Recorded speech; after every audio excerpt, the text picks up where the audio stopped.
Happy 2024 guys, how are you doing? I hope you're doing amazing. Welcome to yet another video, or the first video of 2024.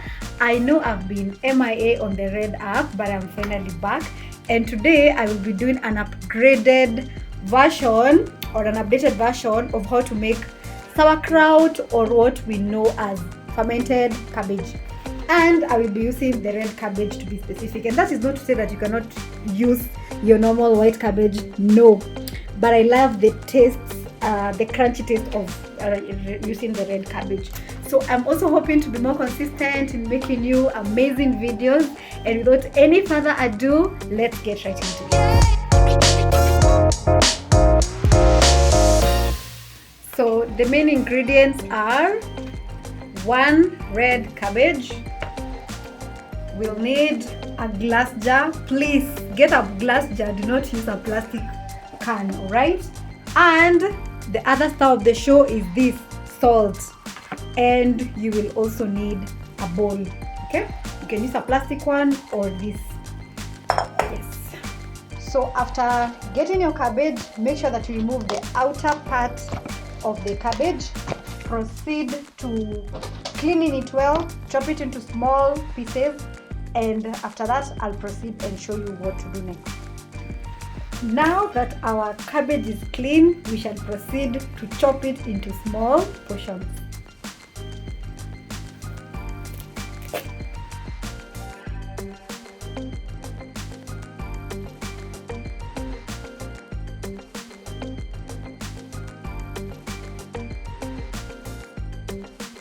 So our cabbage is ready, we've chopped it up, and now it's we are set to set it aside. And so this is where our bowl comes in. Okay, so after you've chopped everything up, we proceed to adding it here. Okay guys, I've not chopped the entire cabbage. I've first chopped the first half, and I've set the other half aside, because the one that I'm making actually is for selling. Mine is somewhere fermenting, although I have like some to be consumed. So once we've chopped everything up, the next step is to get our salt and a spoon. Okay, so we will be using, you can use, this is a half a teaspoon. This won't be enough because our cabbage is quite a lot, so I'll use 1 tablespoon of salt. There's some people who usually add in carrots and beetroots, but if you're not yet a pro, please restrain from doing that. Sawa. So once we've added our salt, we are going to mix it up. Okay, and guys, that's why I told you the video that I'm doing, this is an upgraded updated video of how to make your sauerkraut, because the first one I didn't make it this way. I don't add any water to my sauerkraut. So after I've shaked everything together like this, I set aside my cabbage for around 30 to 45 minutes. And you're going to notice something, guys.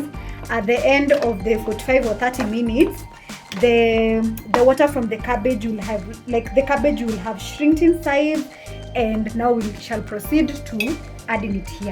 But meanwhile, let's shake, or let's mix everything up together. You can use a spoon for this, or just whatever I've been doing, just to make sure that the salt is even enough in your cabbage, because if you don't put enough salt on your cabbage, your kraut ends up like not fermenting properly. Sawa. So make sure that you've added enough salt, and mix it up all together, and then you set it aside. So guys, now that our cabbage has been set aside for the few minutes that, guys, I told you I usually set it for 30 to 45 minutes, now we shall proceed to adding it in our glass jar so that we can set it aside for it to ferment. And since this is a cabbage that I'm using to sell due to public demand, I have mine actually.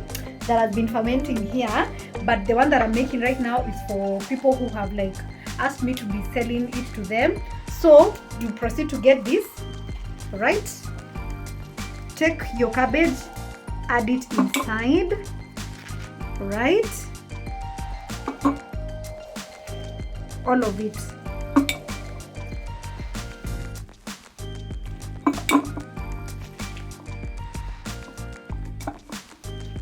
Some of my cabbage have started actually turning bright purple. You will notice also if you decide to use purple cabbage or red cabbage. So guys, you can see there's some little water here on our bowl, and this water we are going to proceed to add it in our sauerkraut.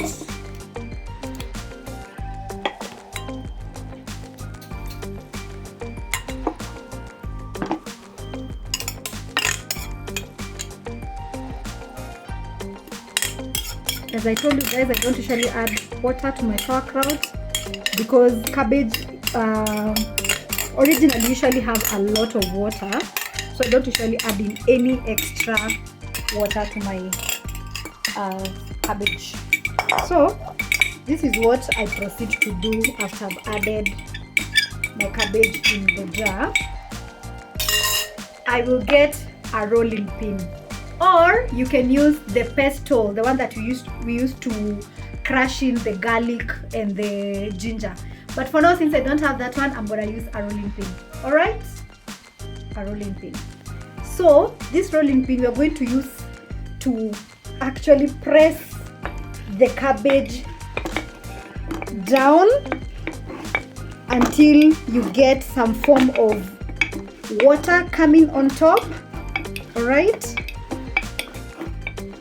like so, like whatever I'm doing here. Okay, and as you can see, this sauerkraut is not that much, so I'm going to chop the rest or the half of the cabbage and add it inside here or in another jar, because this won't be enough for us to be able to sell to a couple of people who actually have pre-ordered. So it's as simple as that, guys. As simple as that. Just press it in, some water is going to come on top, as you can see. Not a lot, because I also don't like that water that is usually there after you have fermented. I don't like it. I don't like the taste of it, so I usually like drain it off. But for now, we need that water to come on top so that your cabbage can be submerged well for it to ferment perfectly. All right, so after that, guys, paying attention, you can see there's some little water. All right,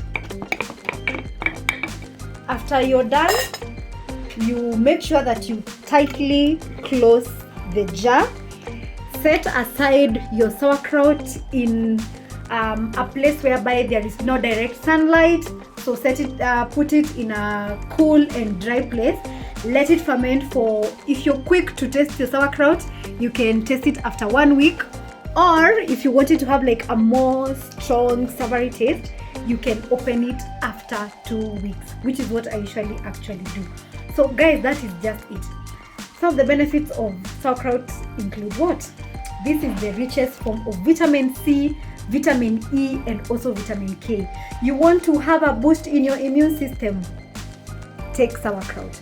You usually get a lot of urinary tract infections, you have gut problems, be it you have a leaky gut, you have ulcers. This is your best friend. It helps also in digestion. If you're a person who usually have a lot of constipation, this should be your best friend, because this is not like raw and vegetables, which actually goes to cause more traffic jam whenever you're having like constipation. So you should be incorporating sauerkraut into your diet. A scoop is enough. It goes a long way. All right, So guys, now that I've shown you how to make your fermented cabbage, aka sauerkraut, this is how originally it looks like when you first ferment it, alright? And this is the after, or how it usually looks after it has fermented for like 1 or 2 weeks. It changes the color to like bright red, alright? Now, there's something I wanted to put a disclaimer on, guys. In case you notice that after some few days after you fermented your cabbage, you notice like there is the top part of your sauerkraut turns white, that is what we call cammist. Do not dispose your entire sauerkraut. Just take a clean spoon, scoop the white cabbage, and the rest will continue fermenting perfectly. This is what happened to this sauerkraut actually. When I first originally fermented it, after some few days, it had some white stuff on top of it, which is just what I've just explained. I just scooped it off and my sauerkraut is fermenting well. So I hope you're going to be incorporating more sauerkraut into your diet instead of going to get those vitamin C tablets that purportedly help you to get a good or a boost in your immune system. This is actually your best bet in getting your vitamin C, your vitamin K, and your vitamin E. Alright? I hope you've enjoyed the video. Please leave me your comments down below. And remember to subscribe, like this video, share it with your friends, and I will definitely see you on the next one. Bye!